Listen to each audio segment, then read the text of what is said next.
Hello my dear students, welcome back to my class where every learning is enjoyable. और आज हम पढ़ेंगे कि किसी संधारित्र के अंदर जो है वो कितनी ऊर्जा जो है वो संचित होती है, और फिर उसके बाद में पढ़ेंगे कि किसी समांतर प्लेट संधारित्र का जो है वो कितना ऊर्जा घनत्व होता है। ठीक है ना। सबसे पहले हम बात करेंगे संधारित्र में संचित ऊर्जा के बारे में, फिर हम बात करेंगे ऊर्जा घनत्व के बारे में। तो पहला टॉपिक आज का हमारा है संधारित्र में संचित ऊर्जा। अच्छा, अगर मैं बात करूं ऊर्जा की, तो ऊर्जा आपको पता है कि कार्य करने की क्षमता को हम क्या बोलते हैं? ऊर्जा बोलते हैं। तो हम यहाँ पे क्या कैलकुलेट करेंगे? पहले कार्य ही कैलकुलेट करेंगे, वही मेरे पास में क्या होगा, इसके अंदर जो है वो ऊर्जा के रूप में जो है वो संचित हो जाएगा। तो जो ऊर्जा है वो कौन सी ऊर्जा है? विद्युत ऊर्जा है। बिकॉज क्यों? क्योंकि हमने इसको किससे कनेक्ट कर रखा है? बैटरी से कनेक्ट कर रखा है। तो बेसिकली इसके अंदर होता क्या है, तो वो हम जो है वो समझते हैं। तो देखो, सबसे पहले कि ये मेरे पास में क्या है? समांतर प्लेट संधारित्र है, जिसकी दोनों प्लेट है। ठीक है, ये पॉजिटिव चार्ज है और ये नेगेटिव चार्ज है। ठीक है, तो देखो, अब आपको पता है कि जब अगर हम इसको बैटरी से कनेक्ट करते हैं तो इसमें क्या होता है? इलेक्ट्रिक फील्ड क्रिएट होता है। ठीक है, तो उस इलेक्ट्रिक फील्ड से क्या होता है? तो सबसे पहले देखो, अगर मैं बात करूं इस पॉजिटिव से, तो पॉजिटिव चार्ज से इलेक्ट्रिक फील्ड यानी विद्युत क्षेत्र की जो दिशा होती है वो क्या होती है? उससे दूर होती है, और नेगेटिव चार्ज की और होती है। तो पॉजिटिव से निकलेगी और नेगेटिव चार्ज पे क्या होगी? खत्म हो जाएगी। ये हमने क्या पढ़ा है? विद्युत क्षेत्र के बारे में पढ़ा है। और विद्युत क्षेत्र के बारे में हमने एक टॉपिक ये भी पढ़ा था, विद्युत क्षेत्र रेखा है। तो विद्युत क्षेत्र रेखा भी आपको पता है कि पॉजिटिव से निकलती है, नेगेटिव पे खत्म होती है। तो सेम यहाँ पे भी यही है। तो ये है मेरे पास में क्या? इलेक्ट्रिक फील्ड की डायरेक्शन। क्लियर है? तो इस बैटरी के लगाने से हुआ क्या? तो ध्यान से देखो कि जब अगर मैं इस बैटरी को इससे कनेक्ट करूंगा इस कैपेसिटर पे, तो यहाँ पे कहीं डाउट ये आता है कि सर इसमें क्या चार्ज और ज्यादा आ जाता है क्या? नहीं, क्योंकि ऊर्जा संरक्षण के नियम से न तो हम चार्ज को उत्पन्न कर सकते हैं और न ही चार्ज को नष्ट कर सकते हैं। तो चार्ज क्या होता है? जो है वो कांस्टेंट रहता है। ठीक है ना, चार्ज संरक्षित रहता है। ठीक है, किससे? ऊर्जा संरक्षण के नियम से, या हम ये बोल सकते हैं आवेश संरक्षण के नियम से। यहाँ क्या लगाएंगे हम? आवेश संरक्षण नियम, law of conservation of charge. तो यहाँ मैं यही बताना चाह रहा था कि इस पॉजिटिव चार्ज से इलेक्ट्रिक फील्ड निकलेगी और नेगेटिव चार्ज पे क्या होगी? आके खत्म हो जाएगी। ठीक है, अब जब मैं इसको बैटरी से कनेक्ट करता हूँ, तो बैटरी लगाने से हुआ क्या कि जो ये चार्ज है ना, तो चार्ज ने क्या किया? इस चार्ज पे क्या लगाया? फोर्स लगाया। बिकॉज जब अगर मैं विद्युत क्षेत्र की बात करता हूँ, तो विद्युत क्षेत्र है क्या? पहले तो मुझे बताओ, विद्युत क्षेत्र है क्या? कि एकांक आवेश पर लगाया गया बल। यही तो था, हमने पढ़ा था ना, E is equal to F upon Q. ये E is equal to F upon Q, ये पढ़ चुके हैं हम यहाँ पे। क्योंकि बिकॉज इलेक्ट्रिक फील्ड क्या है? एक तरह से बल ही तो है। वो कौन सा बल है? जो किसी चार्ज पे लग रहा है। तो इलेक्ट्रिक फील्ड का एक मतलब आप ये भी समझना, बल। तो मैंने आपको एक चीज ये भी बताई थी कि हमने जब कूलम्ब का नियम जब पढ़ा था, तो मैंने आपको ये बताया था कि कूलम्ब का नियम आपको और अच्छे से समझ में आएगा जब हम पढ़ेंगे क्या? विद्युत क्षेत्र के बारे में। तो विद्युत क्षेत्र एज क्या? एक बल है। ठीक है ना, वो कौन सा बल है? जो किसी एक चार्ज पर लगता है। तो ये क्या करती है बैटरी? तो जब हम इसको इससे कनेक्ट करते हैं तो क्या होती है कि ये इसको क्या करती है? मूवमेंट प्रोवाइड करवाती है, इसको क्या करती है? गति जो है वो यहाँ पे इसको क्या करती है? प्रदान करती है। तो जो ये चार्ज है वो चार्ज से करेंगे, इस पे फोर्स लगाएंगे। बिकॉज दो चार्ज जब होता है तो क्या करता है? उनके बीच में कूलम्बियन फोर्स लगता है। तो मैं यहाँ पे लिखता हूँ, धनात्मक प्लेट द्वारा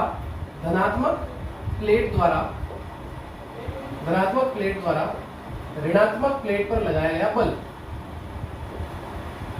ऋणात्मक प्लेट पर लगाया गया बल। तो वो बल क्या होगा? F is equal to Q E. यही तो होगा। ये मेरे पास में समीकरण नंबर 1 ना। अब अगर जब इस पे फोर्स लगा है तो इनके बीच की डिस्टेंस मैंने मान ली, वो डिस्टेंस क्या है? d है। तो इसका मतलब जब ये मूव करेंगे, जब इलेक्ट्रॉन मूव करेंगे, या मतलब चार्ज बोल दो, इलेक्ट्रॉन बोलो, चार्ज बोलो, या फिर चार्ज बोलो थोड़ा अच्छा रहेगा, मतलब आवेश। तो जब ये मूव करेंगे तो उस पर क्या लग रहा है? फोर्स लग रहा है। फोर्स के कारण तो मूव कर रहा है। तो इसका मतलब जब फोर्स लगेगा तो वो कुछ ना कुछ जो है वो दूरी भी तय करेंगे।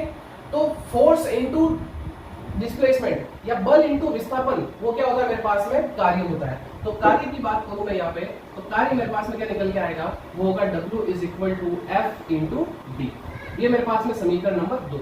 ठीक है, अब F की वैल्यू क्या करता है? इसमें पुट कर देता है। तो ये हो जाएगा मेरे पास में W is equal to Q E into D. Clear? ये हो गया मेरे पास में समीकरण नंबर 3। अब अच्छा, अगर मैं इसके फोर्स की बात करूं तो इसकी इलेक्ट्रिक फील्ड की भी बात कर देता हूं। तो देखो, इसका इलेक्ट्रिक फील्ड आपको पता है क्या होगा? E is equal to sigma upon 2 epsilon naught.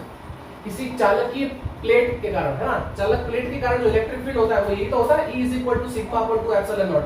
और ये जो है वो हम सेकंड चैप्टर यानी गाउस का नियम और उसके अनुप्रयोग में हम जो ये पढ़ चुके हैं, तो एक बार आप जाके देखना, यही फॉर्मूला था। तो ये वैल्यू क्या करता हूं मैं यहाँ पे पुट करता हूं, सो W इज इक्वल टू हो जाएगा Q into sigma upon 2 epsilon not into D। अब बात करते हैं सिग्मा की। सिग्मा यानी इस पे सिग्मा है मतलब सरफेस चार्ज डेंसिटी, ठीक है, प्लेट है तो उसका सरफेस होगा, मतलब कौन सा, पृष्ठ आवेश घनत्व, सॉरी हिंदी में बता देता हूँ बिकॉज हिंदी का लेक्चर है। तो पृष्ठ आवेश घनत्व, तो पृष्ठ आवेश घनत्व हम जानते हैं वो क्या होता है, sigma is equal to Q upon A। ये क्या है, पृष्ठ आवेश घनत्व, ये वैल्यू मैं यहाँ पे रख लेता हूँ। सो W इज इक्वल टू हो जाएगा Q into Q upon 2A epsilon not into D। So Q upon A मैंने सिग्मा की जगह रख लिया। सो ये क्या हो गया मेरे पास में, Q square into D divided by 2A epsilon not. अब यहाँ पे मैं एक खेल करने जा रहा हूँ, वो ये है छोटा सा खेल कि Q square into D divided by D upon 2 into epsilon naught A by D। यानी मैंने क्या किया यहाँ पे, D से डिवाइड किया अंश और हर में, अंश और हर में मैंने क्या किया, D से डिवाइड किया, क्योंकि अगर आप ऊपर भी डिवाइड करें तो आपको नीचे भी तो डिवाइड करेगा, आप इनको काट दो तो वापस यही टर्म आ जाएगी, ठीक है। तो मैंने क्या किया, अंश और हर में D से डिवाइड किया, तो देखो ये D से तो ये D कट गया, तो आपके पास में क्या बच गया, ये वाला, ठीक है। इसको थोड़ा सा ऐसा लिख दो बिकॉज आप नोट करोगे तो आपको थोड़ी दिक्कत ना हो, ठीक है। तो ये इससे कट जाएगा, क्लियर है। तो D से D कट गया, यहाँ मेरे पास में epsilon naught A by D, ये किसकी वैल्यू होती है पहले तो ये बताओ, ये समांतर प्लेट संधारित्र की धारिता का फॉर्मूला है epsilon naught A by D, ये हमने पढ़ा है, ठीक है ना। तो यहाँ पे बच गया मेरे पास में Q स्क्वायर अपॉन 2C। तो ये क्या निकल के आया मेरे पास में, कार्य निकल के आया ना, Q स्क्वायर अपॉन 2C। तो आपको पता है कि मैंने आपको अभी बताया था कि कार्य करने की क्षमता को हम क्या बोलते हैं, ऊर्जा बोलते हैं। तो इसका मतलब ये मेरे पास में क्या है, ऊर्जा के बराबर होगा, क्लियर है। तो कार्य ही क्या है, एक तरह से मेरे पास में ऊर्जा है। अच्छा, अगर मैं इस फॉर्मूले को अगर विभव की फॉर्म में निकालना चाहूं तो आपको पता है कि Q इक्वल टू क्या होता है, CV, बिकॉज हमें पता है ना C इक्वल टू क्या होता है, Q अपॉन V। तो Q इक्वल टू क्या हो जाएगा, CV। ये Q की वैल्यू मैं यहाँ पुट करता हूँ, तो देखो क्या निकल के आएगा। So U is equal to 1/2, Q की जगह रखूंगा मैं CV, तो ये हो जाएगा Q स्क्वायर, तो C square V square divided by C। ये एक C से एक C कट जाएगा, तो मेरे पास में U इज इक्वल टू निकल के आएगा हाफ CV स्क्वायर। बोलो क्लियर है? अब सुनो, अब अगर मैं यहाँ पे C equal to Q upon V रखता हूँ, अगर मैं धारिता यहाँ पे रखता हूँ, धारिता की वैल्यू अगर मैं यहाँ रखता हूँ, तब देखो मेरे पास में क्या निकल के आएगा फॉर्मूला, ये हो जाएगा Q अपॉन V और ये फिर V स्क्वायर। तो ये एक V से क्या होगा, एक V कट जाएगा, सो U इक्वल टू निकल के आएगा मेरे पास में हाफ QV। तो देखो मेरे पास में 3 फॉर्मूले बना लिए मैंने। हालांकि ये बनाने का मेरा रीजन ये है कि आप जब न्यूमेरिकल करोगे तो आपको कौन सा फॉर्मूला लगाना है वो आपको न्यूमेरिकल देख के पता चलेगा, ठीक है ना। अगर आपको Q और C दे रखी है वैल्यू, अगर आपको Q और C की वैल्यू दे रखी है तो ये फॉर्मूला लगाओ, अगर आपको न्यूमेरिकल में C और V की वैल्यू दे रखी है तो ये फॉर्मूला लगाओ, और अगर आपको Q और V की वैल्यू दे रखी है तो ये फॉर्मूला लगाओ। तो अल्टीमेट मेरे पास में क्या हुआ, 3 फॉर्मूले बन गए मेरे पास में। तो वो है मेरे पास में U is equal to Q square upon 2C, और एक क्या निकल के आ गया, हाफ CV स्क्वायर, और एक निकल के आएगा मेरे पास में हाफ Q इंटू V। तो ये है मेरे पास में किसके, एनर्जी यानी विद्युत ऊर्जा का फॉर्मूला, क्लियर। अब हम करते हैं एक एग्जांपल, तो उससे जो है हमें समझ में आ जाएगा कि कौन सा फॉर्मूला लगाना है। तो देखो ये एग्जांपल क्या है कि समांतर प्लेट संधारित्र की प्रत्येक प्लेट का क्षेत्रफल आपको दे रखा है, इसका मतलब आपको किसकी वैल्यू दी, A की वैल्यू दी, यानी 90, यहाँ लिखता हूँ इसमें A इक्वल टू दे रखा है आपको 90 सेंटीमीटर स्क्वायर। तो इसको मैं कुछ इस तरीके से लिख सकता हूँ, 90 इंटू 10 की पावर माइनस 10 की घात -4, और ये हो जाएगा मीटर स्क्वायर। आगे दे रखा है आपको इनके मध्य की दूरी, तो दूरी यानी क्या, D की वैल्यू दे रखी है आपको, वो दे रखी है 2.5 mm। तो इसको मैं चेंज कर देता हूँ, ये हो जाएगा मेरे पास में 2.5 इंटू 10 की पावर -3 मीटर। और इसके बाद आपको दे रखा है इसको 400 वोल्ट आपूर्ति से जोड़कर आवेशित किया जाता है। इसका मतलब आपको विभव की वैल्यू दे रखी है, वो कितनी दे रखी है आपको, 400 वोल्ट दे रखी है। तो संधारित्र द्वारा संचित स्थिर विद्युत ऊर्जा का मान ज्ञात करो, यानी आपको किसकी वैल्यू निकालनी है, आपको U की वैल्यू जो है वो निकालनी है। अब हम बात करेंगे दोनों में से कौन सा, मतलब तीनों में से कौन सा फॉर्मूला हम लगाए। तो सबसे पहले देखो आपको क्वेश्चन में क्या दे रखा है, आपको विभव के बारे में पता है ना, तो विभव देखो दोनों में से किस फॉर्मूले में आ रहा है, इसमें आ रहा है और इसमें आ रहा है। तो इसको मैं फॉर्मूला में मतलब ये फॉर्मूला मैं यूज नहीं करूंगा। बिकॉज क्यों? क्योंकि मुझे v के बारे में एक जानकारी पता है, तो मैं ये वाले तो फॉर्मूला जो है वो दे दूंगा। तो मुझे क्या रहेगा, इसके और इसके बारे में ही पता करना रहेगा कि या तो ये पता हो जाए या ये पता हो जाए, तो मैं दोनों में से कोई भी एक फॉर्मूला लगा लूंगा। अब बात करो तो दोनों में से लगाए कौन सा, तो एक के बारे में तो पता है। अब ध्यान से सुनो, आपको पता होगा समांतर प्लेट संधारित्र की धारिता का फॉर्मूला होता है C = ε0 A/d। तो क्या आपको A और D पता है? बिल्कुल A और D पता है। तो हम क्या करेंगे, ये वाला फॉर्मूला लगाएंगे 12CV²। क्लियर? अब ये देखो मेरे पास में 1/2 की जगह 1/2, C की जगह ε0 A/d और फिर ये V²। तो ये क्यों नहीं लगाया? बिकॉज मुझे क्वेश्चन के अंदर जो है वो आवेश के बारे में कोई जानकारी नहीं थी, इसलिए मैंने ये फॉर्मूला लगा लिया। तो मुझे जो A और D पता था तो C निकल गया। अब क्या करो, आप दोनों वैल्यू ये सारी वैल्यू क्या करो, आप यहाँ पे पुट कर दो। तो A1/2 की जगह तो 1/2 आ जाएगा मेरे पास में, और ε0 की जगह मेरे पास में 8.85 × 10⁻12 और D की जगह आप रख लो कितना, 2.5 × 10⁻3 और फिर मल्टीप्लाई B की जगह आ जाएगा मेरे पास में 400 का होल स्क्वायर, मतलब 400 रख लेंगे। इसका मुझे क्या करना है, स्क्वायर करना है। तो जब मैं इसको सॉल्व करता हूं तो वैल्यू जो कुछ ये निकल के आती है 2.54 × 10⁻6 जूल। तो आप क्या करना है कि इसको सॉल्व करके देखना, आप इसको सॉल्व करके देखना ये आता है कि नहीं आता, ठीक है। तो ये आपका काम है, आप कैलकुलेशन करना। मुझे कॉन्सेप्ट समझाना था वो मैंने समझा दिया, ठीक है। तो फटाफट इसका स्क्रीनशॉट लीजिए, फिर हम आगे बढ़ते हैं।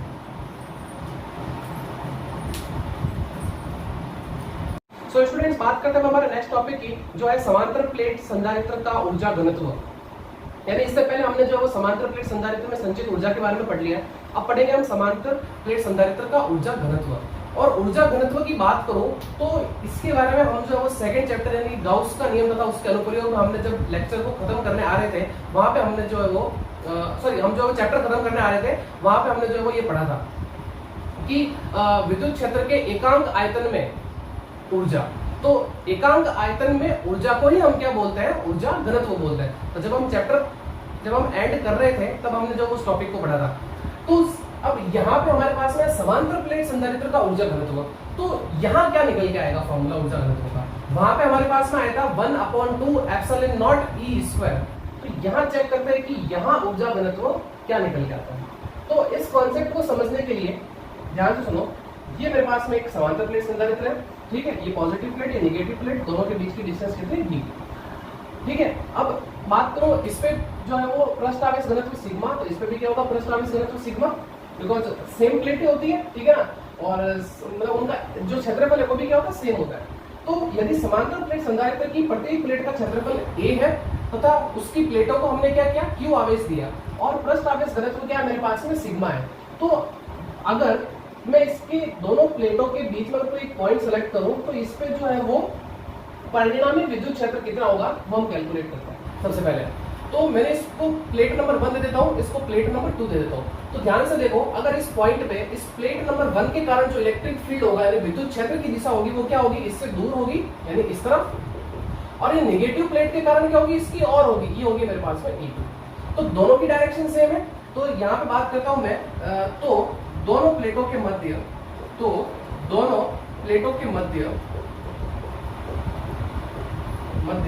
परिणामी विद्युत